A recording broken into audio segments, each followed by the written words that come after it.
constitutional transfer of power. And to a certain extent, this has already begun. We have seen Venezuelan official and military personnel heeding this call. The Venezuelan defense attaché here in Washington recognized President Guaido a few days ago, and just within the past hours, the first consul of Venezuela's consulate in Miami, Scarlett Salazar, has also declared for interim President Guaido. I call on all responsible nations to recognize interim President Guaido immediately. Maduro has made clear he will not recognize Guaido or call for new elections. Now is the time to stand for democracy and prosperity in Venezuela. I reiterate that the United States will hold Venezuelan security forces responsible for the safety of all U.S. diplomatic personnel, the National Assembly, and President Guaido. Any violence against these groups would signify a grave assault on the rule of law and will be met with a significant response. Now let me give the floor to Stephen Mnuchin, who will describe the sanctions that we're imposing. Thank you. Today, Treasury took action against Venezuela's state-owned oil company, PDVSA, to help prevent the further diversion of Venezuela's assets by former President Maduro. The United States is holding accountable those responsible for Venezuela's tragic decline. We will continue to use all of our diplomatic and economic tools to support interim President Guaido, the National Assembly, and the Venezuelan people's efforts to restore their democracy. PDVSA has long been a vehicle for embezzlement, for corruption, for Venezuelan officials and businessmen. Today's designation of PDVSA will help prevent further diversion of Venezuela's assets by Maduro and will preserve these assets for the people of Venezuela where they belong. The path to sanctions relief for PDVSA is through the expeditious transfer of control to the interim president or a subsequent democratically elected government who is committed to taking concrete and meaningful actions to combat corruption. Today's actions against PDVSA follows my determination that persons operating in the Venezuelan oil sector may now be subject to sanctions. Today, OFAC also issued a number of general licenses that authorize certain transactions and activities with PDVSA for limited periods of time to minimize any immediate disruptions and support of ongoing humanitarian efforts. Citgo assets in the United States will be able to continue to operate, provided that any funds that would otherwise go to PDVSA instead will go into a blocked account in the United States. Refineries in the United States have already been taking steps to reduce their reliance on imports from Venezuela. Those imports have fallen substantially in recent months. We have also issued general licenses to ensure that certain European and Caribbean countries can make an orderly transition. We continue to call on all of our allies and partners to join the United States in recognizing interim President Guaido and blocking Maduro from being able to access PDVSA funds. Thank you with that, and I'd be happy to answer some questions. Ambassador Bolton, if I could, you mentioned the word significant response. How do you define significant response? Well, we're not going to define it because we want the Venezuelan security forces to know how strongly we think that President Guaido, the National Assembly, the opposition, and most importantly, American personnel are not harmed. This is an unequivocal statement on our part. Is there any circumstance under which American forces would get involved? Look, the President has made it very clear on this matter that all options are on the table. Thank you, Mr. Secretary. You explained that there are some actions being taken here to mitigate some of the impact on the U.S. oil market. Can you walk us through those and explain how U.S. oil imports from Venezuela will be affected here, what's going to happen with the money, and where you think that is going to have some impact on the oil market globally? Sure. Well, let me just comment that we will be releasing FAQs with the general licenses to explain a lot of these issues. But effective immediately, any purchases of Venezuelan oil by U.S. entities, money will have to go into blocked accounts. Now, I've been in touch with many of the refineries. There is a significant amount of oil that's at sea that's already been paid for. That oil will continue to come to the United States. If the people in Venezuela want to continue to sell us oil, as long as that money goes into blocked accounts, we'll continue to take it. Otherwise, we will not be buying it.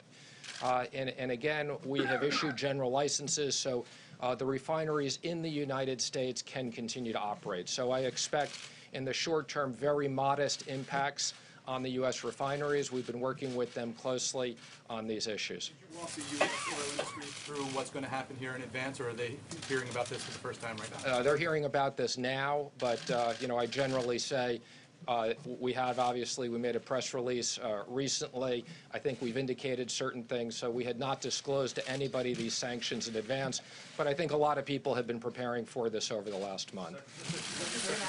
With the blocked accounts, what would be the mechanism and what would be the timeline if there is this peaceful transfer of government? How would the money go from the blocked accounts back? And would be Juan Guaido would be the operating person to take it back and receive it back if he's put into power?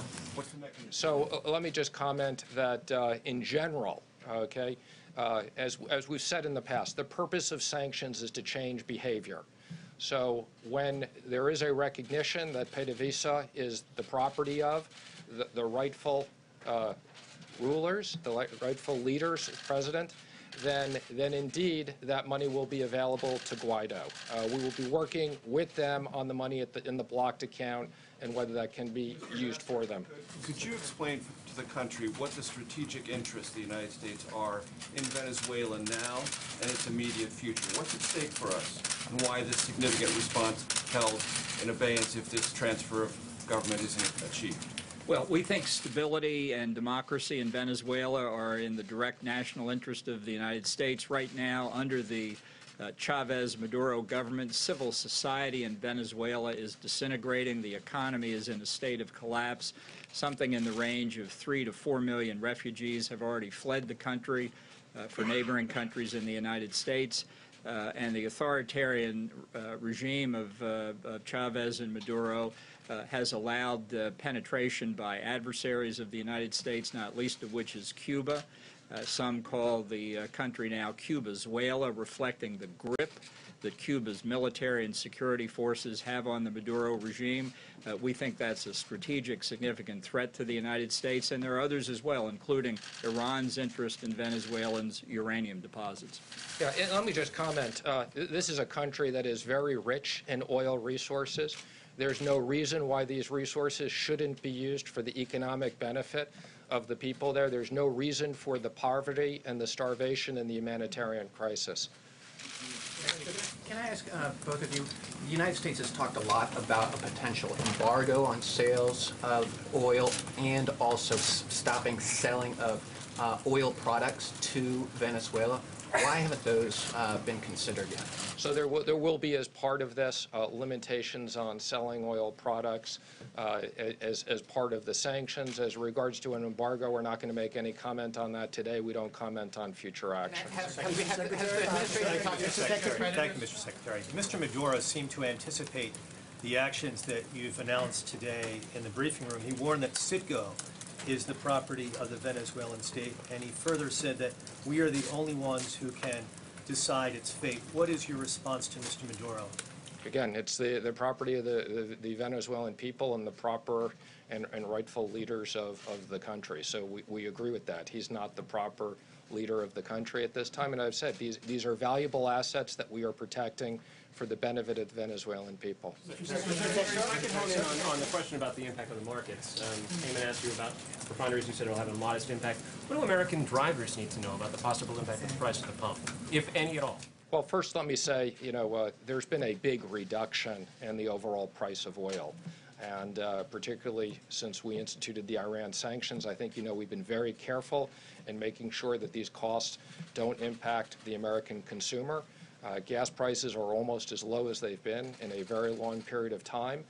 These refineries impact a specific part of the country, and I think, as you've said, we're very comfortable that they have enough supply that we don't expect any big impact in the short term. Do you feel that fact emboldens your position, or do you feel the United States is able to take these measures as a result of the low gas prices or low oil prices on the whole, and does that increase the United States' leverage in this debate? I would just say we are very determined, whether it's in the case of Iran or it's the case in here, to use sanctions, to use them in the right way. And we're very comfortable that we've coordinated with the Department of Energy and other people on this mechanism. Yeah, thank you, Mr. Secretary. There have been reports that there are an estimated 25,000 Cuban troops in Venezuela, troops or secret police, which is a clear violation of the OAS Charter, Chapter 4, Article 21, about troops of another country in a sovereign nation.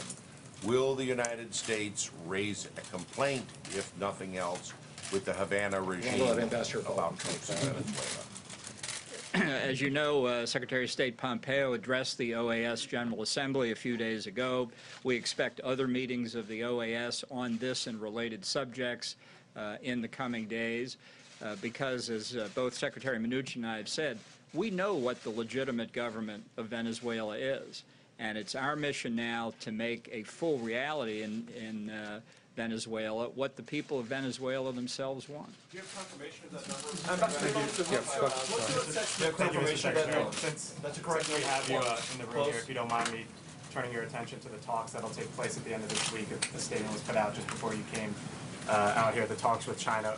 In your opinion, where does all of that stand right now? Are you comfortable with progress that's been made in the last couple of weeks? Larry Kudlow has said that the talks over the next couple of days will be determinative. Is that your assessment as well? I think we've had very productive conversations going back between the meeting between the two presidents, which was a very important time. I think, you know, we sent a team over to Beijing. There were very significant discussions for that period of time. We've had conversations since then. Ambassador Lighthizer and I are looking forward to the 2-day of talks. President Trump is going to meet with Vice Premier Liu He at the end of those. Now, let me just remind people, we do have another 30 days after this, so my expectation is that we'll make significant progress at these meetings, but I would just emphasize these are complicated issues. We have a timeline of how we've mapped out the 90 days. How much progress has been made in the last month, if you can sort of characterize it? Again, I would just comment that I think there's been significant movement, and we're working through what are still very complicated issues. Mr. Secretary, I want to go back to gas prices. Can you qualify and quantify? I understand that you're saying the gas prices are low now, but in the midst of this, with all of this that's happening with Venezuela, how long do you believe that the gas prices will move up to a modest impact on the oil industry? And can you quantify by how much? By cents, by tens of cents, or even by dollars? I mean, what is the modest impact that you're expecting? Sure. Well, let me comment that in general, I've said this before, markets are not always efficient. They move in different directions, so I want to be careful in not speculating on markets. I mean, I think kind of oil went up a lot right before the Iran sanctions. We were surprised that it went up so much. I think, you know, President Trump had been on the phone with many world leaders and making sure there was ample supply. Prices came down. The U.S. is a big exporter of oil, so there's a balance here. But, you know, I think where oil prices are now reflect the supply and demand in the market. And as I've said, we're dealing with Venezuelan oil that is a rather modest part of our overall supply. Again, we're a net exporter of energy. We are particularly concerned that there were a handful of refineries that had a dependence on Venezuelan oil. I think they read the tea leaves. They reduced that dependence significantly along the way. Most of them have in the neighborhood of 10% or less of their dependence on Venezuelan oil. So I don't expect that people will see an impact on the gas pumps. Are you talking about sweet or sour crude from Venezuela? Sweet or sour crude? Again, I'm not going to get into all the specifics of the different oil markets, but let me just say that most of these refineries, this is about 10% or less. There's plenty of supply at sea that's already been paid for, so there's inventories. There's been excess oil. I'm sure many of our friends in the Middle East will be happy to make up the supply as we push down Venezuela's supply. But let me again just emphasize, the right outcome is a transition for PDVSA. The right outcome for the Venezuelan people is to have these companies rebuilt and to make sure that they get out of poverty. It's a complete tragedy to have the humanitarian crisis in a country that has very rich resources. Thank you, Mr. Secretary. Yes. No. Thank you. Ambassador Bolton, can I ask you a question, please? Has Well, the wait, President we were spoken recognizing Thank you. her, and then you can go Thank you, next. Mr. Secretary. On China, if you would just address what you believe is we've heard this word enforcement quite a bit. Is that being a priority for the administration It during is. these talks? Enforcement will definitely be one of the topics that Ambassador Lighthizer and I have on the agenda. And I think this is pretty obvious, but we want to make sure that we expect when we get a deal that that deal will be enforced. And I would say in the conversations we had previously with them, there's been an acknowledgement with China that they understand that. Now, the details of how we do that are very complicated. That needs to be negotiated. But IP protection, no more forced joint ventures, and the enforcement are three of the most important issues on the agenda. Ambassador Bolton, has the President spoken directly with President Guaido? And if so, I beg your pardon, can you start that over again, please? Sure. Has the President spoken directly with President Guaido? If so, can you summarize that conversation? And how safe does the President believe our diplomats are currently? The Vice President has had several conversations with interim President Guaido, including most recently the night before we granted recognition. He'll be meeting with interim President Guaido's ambassador here in the near future. In terms of American official personnel, has been an absolute top priority for President Trump, the Vice President, Secretary Pompeo, and myself. We have drawn down significantly personnel at the embassy. All dependent personnel are gone. We believe we are now prepared as we can be. We're reevaluating the safety conditions at all time, and it's why we have said we've presented credentials to interim President Guaido. We recognize him as the legitimate president. He has asked for us to stay. We have made very clear to what's left of the Maduro regime that we hold them responsible, and we take their commitment to do that very seriously. In the back. Yes. Ambassador Bolton, if I may ask you, what is your assessment of the relationship between Nicolas Maduro and his military? Do you believe support is fracturing? And do you believe that the Russians are playing any kind of role in trying to support the military? Well, our assessment based on numerous contacts on the ground is that the rank and file of the Venezuelan military is acutely aware of the desperate economic conditions in the country.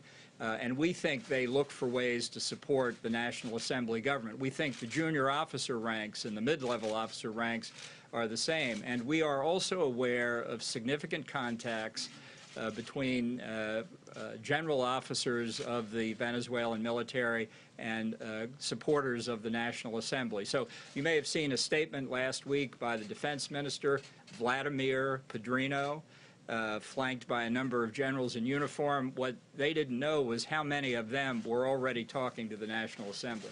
Okay. We'll take one more here. Twofold.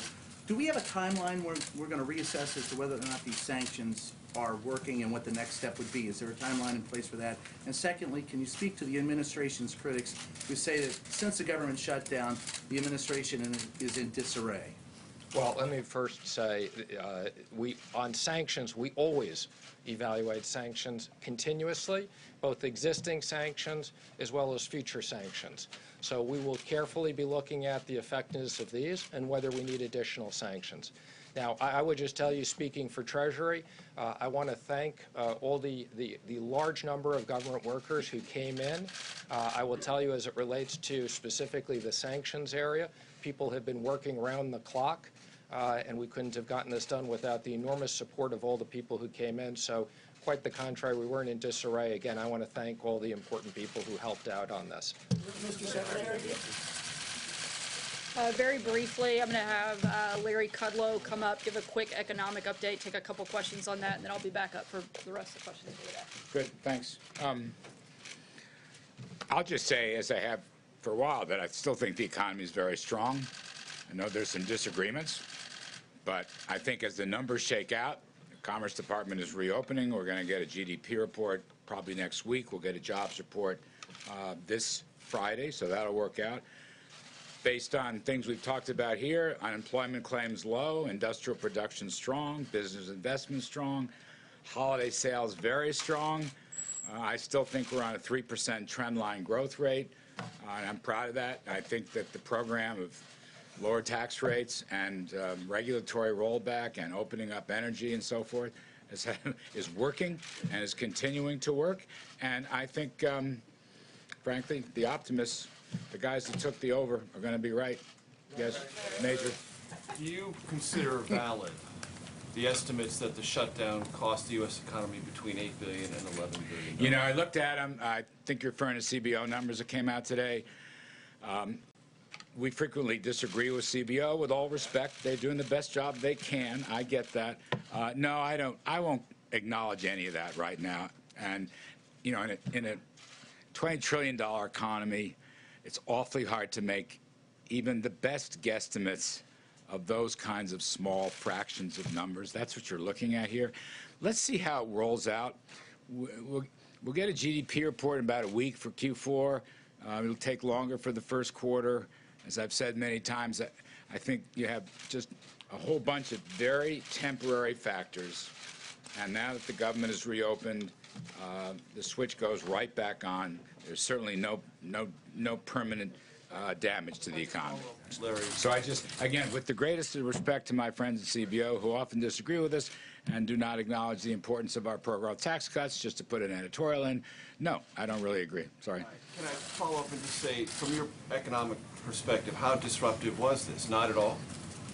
Look, the hardships for individuals was always the key problem here, in my judgment. And as Steve Mnuchin said and others, you know, I'm glad we're back to work. I'm glad all the federal employees, I'm glad all the people furloughed, TSA, you can go right down the line. I think those individual hardships were the biggest issue, and I think everybody's glad we can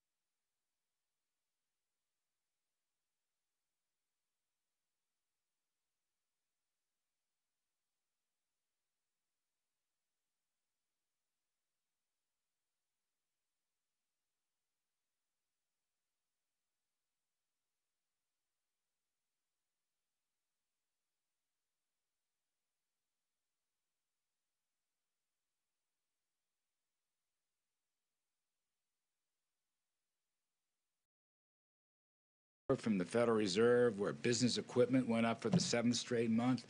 Just a scattered look at all those kinds of data points suggests to us that we're still in a very strong mode right now. And I use the 3% as our longer-term view, but I also think it's going to pan out in the short run. So we will see. Yes. The Chinese talks this week, is it possible we'll see the framework for a deal emerge? I don't want to say anything on that. Secretary Mnuchin's correct. I don't want to make any predictions on that. These are very difficult, very, very important. The only comment I'll make is, and I've said this before, the scope of these talks will be the broadest and deepest in U.S.-China history. We've never had anything this comprehensive, and I regard that as a big plus. How these things are worked out, we'll have to wait and see. The President has expressed some, I would say, guarded optimism about the talks. Li Yuhe is coming with his top people, and that's very important, and our top people will be negotiating. But it's encouraging to me that everything is on the table. I know that's a cliche in other areas, but in trade talks it is too. Having said that, I do want to reiterate, I don't recall whose point it was, enforcement issues will be very important. And I know Ambassador Lighthizer has said that, and it's a key part of this discussion. Yes. Yes, sir. Do you favor government contractors who are furloughed also getting back pay? I'm not sure how. Some of them do. I think the defense-related ones will, but I'm not sure. I'm not an expert on that. I'd have to go and check that. I'd have to take a look at the scope of it. I honestly don't know. Yes. Larry, I want to get back to the CBO because they also looked at projections over the next decade in which they said the deficit for fiscal year 19 is going to be roughly $900 billion, starting in 2022, $1 trillion year after year after year after that. 2029, 93% debt to GDP, and they say it is simply unsustainable, the path that we're on. Does the White House agree with that? And if it is unsustainable, is the White House planning to do anything to change it? You know, we have a fundamental disagreement with that agency regarding the growth outlook. Economic growth is the single biggest factor in compiling any of these numbers. So they have had a very low growth estimate in response to Trump policies on taxes and deregulation, and we've had a much higher one. About a 1 percentage point differential, more or less. We're at 3, they're at 2, more or less. So the differential over 10 years is very significant. You know, it could be as much as $3.5 trillion in deficit reduction if we are right.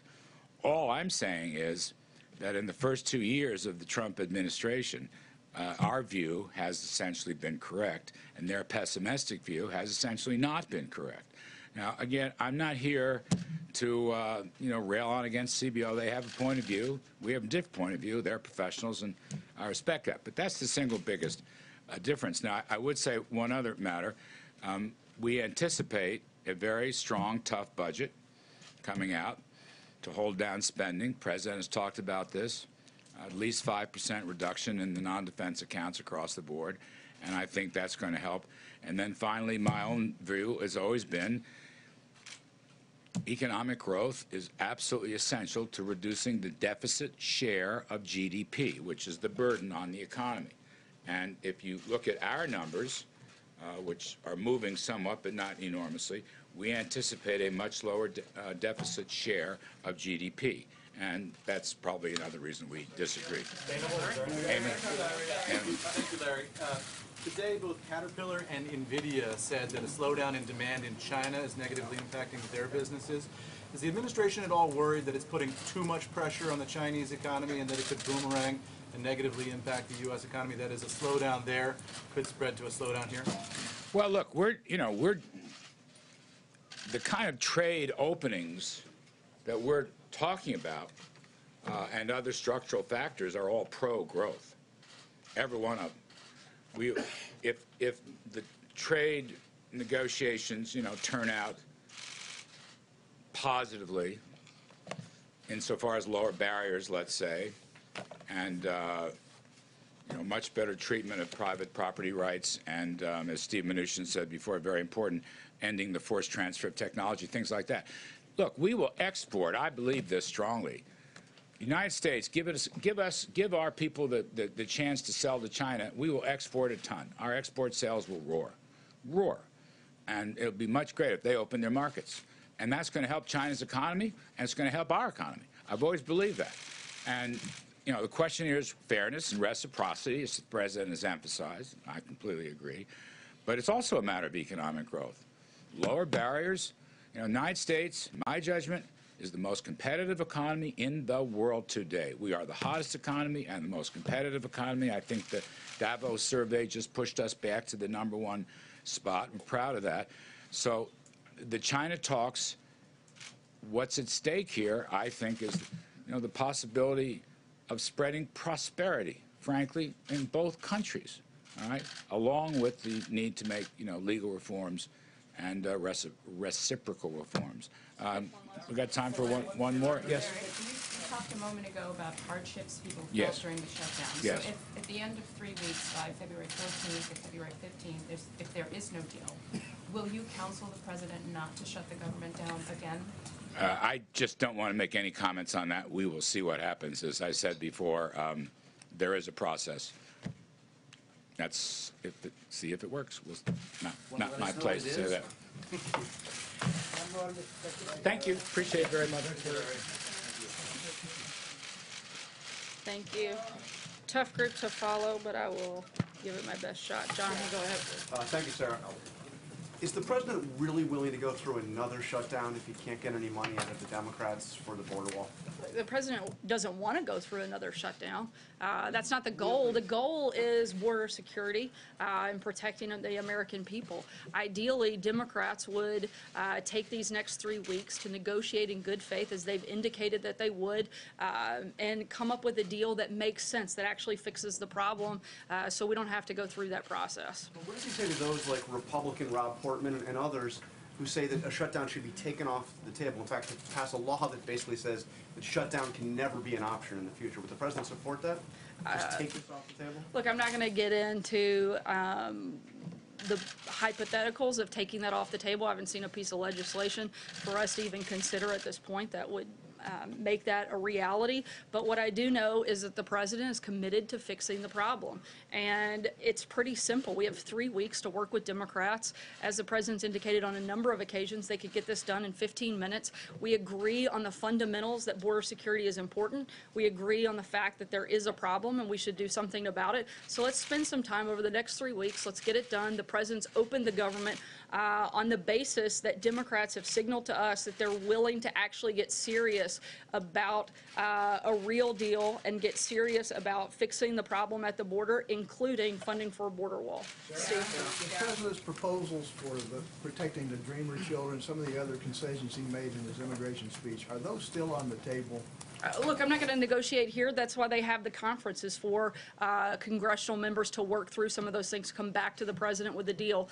The president has laid out things in the past that he's willing to do. We'll see what they come back with. But what I do know is if they don't come back with a deal, that means Democrats get virtually nothing. That will make the president and force him to have to take executive action that does not give Democrats the things that they want. So this is a perfect time, and the table has been perfectly set by the president in order for a good deal to come together where everybody gets a little bit of something they're looking for. Josh? The president has described illegal immigration, unchecked illegal immigration, as a perilous threat, and has said that they're taking American workers' jobs. Can you explain why the president hired and employed so many undocumented immigrants at his clubs for years and didn't do more to prevent them from staying employed and working there? Look, I can't get into specifics about the president's organization outside of the White House. I'm only allowed to speak on behalf of the president in his official capacity. I do know that the Trump Organization has put out a statement addressing that issue. I would refer you to that and to them for further questions. John, what does the president think should happen to a business that, employs illegal immigrants and doesn't use systems to check and make sure they're not doing that? I think that's one of the reasons that the president wants to actually fix the problem. He's one of the people that's identified the fact that we have a problem and we should fix our immigration system. If Democrats want to get serious about fixing that, they have a president that's more than happy to sit down with them and do exactly that. John? Since I know so little about this, let me ask you a couple of questions to see if I can educate myself. Well, at least we're in further. agreement on something. Senator Joe Manchin. Everybody said Senator Joe Manchin said yesterday that if the president were to move further on DACA and offer at least a path to status, if not a path to citizenship, he'd likely get more Democrats to come to his idea about the need for a border barrier. The president has been resistant to going any further than offering 3 years of more protections. What's the reason why the president doesn't believe that DACA recipients should have a path to status? Again, I'm not going to negotiate up here. That's the reason that they're going into conference. Why he doesn't believe that they deserve or should have a path to status? Again, I'm not going to get into negotiating immigration reform up here. That's why we have the conference. That's why the president has asked that that take place over these 3 weeks, whether or not that happens during this time or after. The focus of this right now is border security. We'd like to see that happen. And the president would love to deal with the overall problem of illegal immigration, fixing a number of the loopholes that would prevent some of those things from happening so that we can move forward with a system that actually works and functions. Mike, Sarah. and congratulations and welcome back. Thank you. You look more well rested than you should, but go ahead. What is the White House going to have a representative in these meetings, the conference committee on the health? I'm not aware of a specific White House attendee that would participate. Certainly will be engaged with members across the board, both those that are part of the conference as well as the back and forth that will take place before and after. What's your data point here that. But we'll as far- keep you posted when White House is in attendance. Okay, and what's your data point here on the idea that Democrats are ready to, as you say, get serious about immigration reform?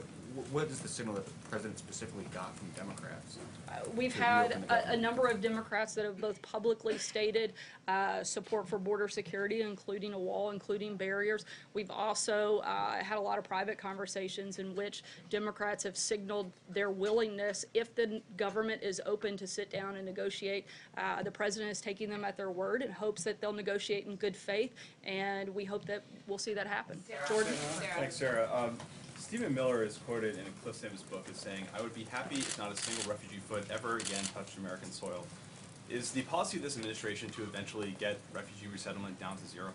I'm not aware of any statement like that Stephen Miller has ever made, and certainly not the policy of the administration. Sarah, is the president going to have his physical exam soon? The president will, as always, undergo a yearly physical exam. We'll keep you posted on the date and time when that happens. April? Sarah, two questions. One, I want to go back to what Darlene asked, Larry Kudlow, and I'm going to ask it in a different way. Can this economy sustain another? Do you mind speaking up? I'm sorry. I'm going back to what Darlene asked with Mr. Kudlow. Can this economy sustain with another government shutdown? Again, as I told Jonathan, we don't want another government shutdown. We want a deal that actually addresses border security. It seems like it should be so simple. We're all in agreement that we need it. We're all in agreement that there's a problem, so let's fix it. So we don't have to go through that process again. But can the economy, Larry Kudlow was very hopeful and optimistic, even though the numbers show otherwise. Actually, the numbers don't show otherwise. The numbers show that we have an incredibly strong economy. The numbers show that jobs continue to grow, wages continue to rise, unemployment continues to drop. The numbers are actually very much in the favor of the things that Larry laid out. Again, do we want another shutdown? No, but the president and his team have focused on long-term economic stability, long-term economic fundamentals, and we think that if we had to, we could sustain that, but certainly we don't want to. That's not the goal. My last question. Go ahead. So, there are several people that are now indicted that have some kind of connection to either the campaign or the president. Have these people tried to make contact with the president via their mutual friends? I'm not aware of any contact from those individuals. John?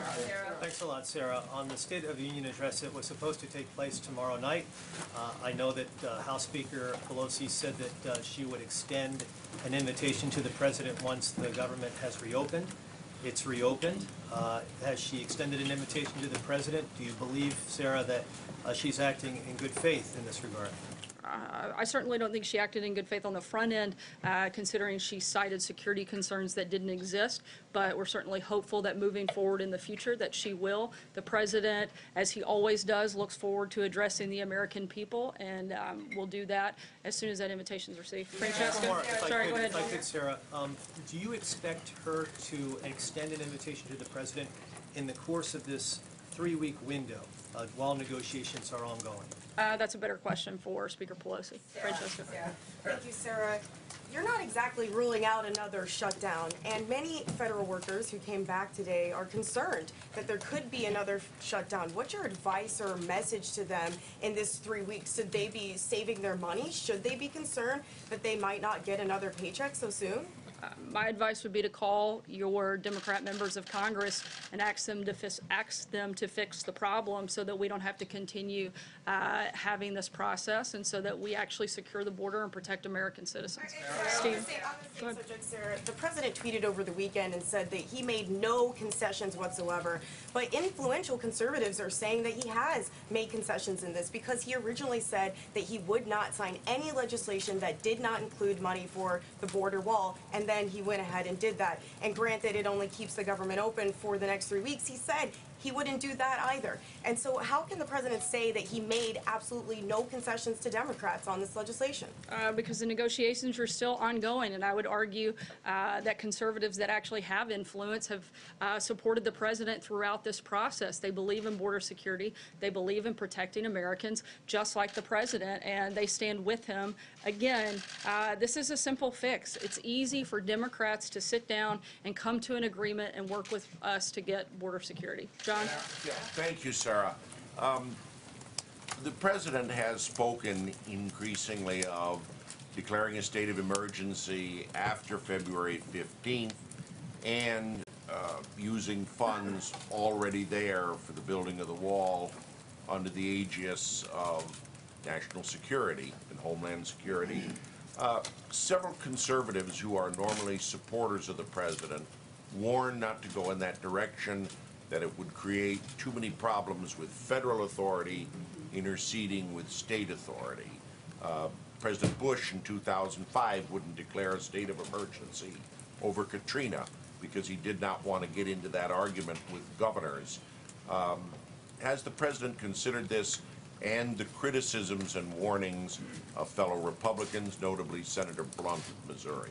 Certainly the president listens to members of Congress as well as constituents across the country, but the president's number one duty and the number one responsibility he sees as commander-in-chief is protecting the American people. He sees the crisis at the border to be a real one. I don't think anybody in the country can argue the fact that there is a real problem at our border. It needs to be fixed, and the president's going to do what it takes to address it. Callie? Thanks. I have a question for you on the shutdown, but first I want to ask, has the president ruled out a pardon for Roger Stone? I'm not aware of that. Haven't had any conversations regarding that matter. Will you discuss it with him and let us know? I'm not going to get into that at this point, but if need be, we'll let you know. You talked about the possibility that the president may use his executive authority. He has put that option on the table many times, most recently Friday in the Rose Garden. If the president truly believes that what's happening is an emergency, why would he wait 3 weeks to declare it? Because it's real simple. As the president has said, as most of us in the administration have said on a number of fronts, the best fix is to be able to do it legislatively. But if Congress, particularly Democrats in Congress, would rather play political games and actually do their jobs and fix the problem, then the president will be forced to take a different path. Again, ideally that doesn't happen, but we'll see what happens. Legally, it's either an emergency, Sarah, or it's not an emergency. You can't have a half emergency, right? No, so which is it? You're missing the point. It is not just an emergency, it's a crisis at the border, both a national security and a humanitarian crisis. But there's a process in which the president wants to exhaust all options, primarily doing what we feel is the best one, which is a legislative fix. But if Congress doesn't do their job, then the president will be forced to make up for all of their shortcomings. Major. Two questions, Sarah. You talked about what you're not going to negotiate. I'd like to ask you, is the $5.7 billion request from the president non-negotiable? Again, I'm not going to negotiate from here. That's the whole point of the conference, is to iron out those details and come back to the president with a deal. At the end of the day, the biggest thing that has to happen is there has to be real and adequate funding for border security, including funding for a wall, and we'll see what the conference comes back with. That would be a number possibly less than 5.7. Again, Major, I'm not going to negotiate with you. That's not my role. My job is to communicate where we are in the process, and right now we're in the process of letting the conference do its job, negotiate a deal, and come back to the president. Sager? Thank you, Sarah. Two questions. Thank you, Sarah. Two questions for you, if I may. First, on the government shutdown, the president made several promises to families, particularly those who had been affected by crimes committed by illegal immigrants, that they would have a wall at the end of this government shutdown, at the end of this promise. Can he maintain that promise that there will be, to those families, that there will be a wall on the southern border by the end of his first term? Again, as you know, the president and his administration have engaged and built roughly 100, or contracted to build roughly 115 miles of the border. This 3-week package that just passed, that Democrats actually voted for, included over $200 million in funding for the wall. And the president's not going to stop until the border is secure, and that includes having a border wall. Another question for you on Afghanistan. There's talk in Afghanistan by the U.S. envoy of a deal that would basically pull U.S. forces out of the country in exchange for a guarantee from the Taliban that there will be no terrorists who remain in the country. Is that a plan that has the White House's support? Is the president support that sort of plan? And would that be a victory for the United States after almost 17 years of war there? Our priority is to end the war in Afghanistan and to ensure that there is never a base for terrorism in Afghanistan again. Negotiations are going to continue. For anything specific, I can't get into that right now, but I refer you to the State Department beyond that. Krista? Sarah, thank you. Just to follow up quickly on your answer to Hallie, you said, I'm not aware of that, when asked if the president had ruled out a pardon for Roger Stone. So does that mean he hasn't ruled out a pardon? for Roger Again, Stone? I'm not aware of any conversation even regarding that or a need for it. Can you guarantee, Sarah, just to follow up, can you guarantee that the president won't pardon Roger Stone? Again, I'm not going to talk about hypotheticals that are just ridiculous of things I haven't talked about. Jim, go ahead. To be in discussions with WikiLeaks. Does the Never thought I would president be shutting down one reporter to go to Jim Acosta, but here we are. Marco Rubio said over the weekend, Sarah, that working with WikiLeaks should be considered a crime. Does the president agree? I'm sorry, I didn't hear the last part. Marco Rubio said over the weekend that working with WikiLeaks should be considered a crime. Does the president agree? Look, I think every single outlet that you all represent looked for and searched for information that WikiLeaks was providing, including reporting on it. So I think there's a responsibility by members of the media. I'm not aware of anybody here ever working with WikiLeaks in any capacity, but I do know that every individual that represents a media organization here looked for that information. Most of you reported on that information, so I think you're just as accountable as anybody else in that process. Jim, go ahead. If I can jump in. Roger Stone last week, Paul Manafort, Michael Cohen, Michael Flynn. Are you concerned, is the president concerned, that as more and more of his associates, former aides, are brought into this investigation, are indicted, plead guilty in this investigation, that this presidency is in danger? Not at all. In fact, I think nothing could be further from the truth. The more that this goes on, the more and more we see that none of these things have anything to do with the president. In Roger Stone's case, the charges of that indictment have literally nothing to do with the president and have to do with his communications with Congress. So, in fact, I think the further we get into the process, the more and more we see that this has nothing to do with President Trump. Follow up on that. Sure. If I may, and can you assure the American people that during these conversations that Roger Stone had with WikiLeaks and individuals who were tied to the dumping of that material, that at no time the president had any interactions with Roger Stone, that nobody close to the president had interactions with Roger Stone who may have told the president what was going on in those conversations? All of this, when it comes to Roger Stone, is a complete surprise to the president. He didn't know about any of this. Is that what you're saying? What I can tell you is that the president did nothing wrong throughout this process, and the charges of the indictment against Mr. Stone have absolutely nothing to do with the president. Take one last question, Steve. Yes, Sarah. We're expecting in a few moments that the U.S. government will announce some criminal actions against Huawei, the Chinese telecom company. And we're just about to have this Chinese trade delegation here. Are these two at all linked? Are you taking some sort of carrot and stick approach with China? What's the strategy here? No, those two things are not linked. They're a totally separate process. The negotiations on the trade front will continue to be ongoing, and I believe on that other question and thing that you mentioned may be coming, I believe they're waiting on me to finish so that they can do that. So with that, I will say good afternoon. We'll see you next time. Thanks, guys. Good to see you.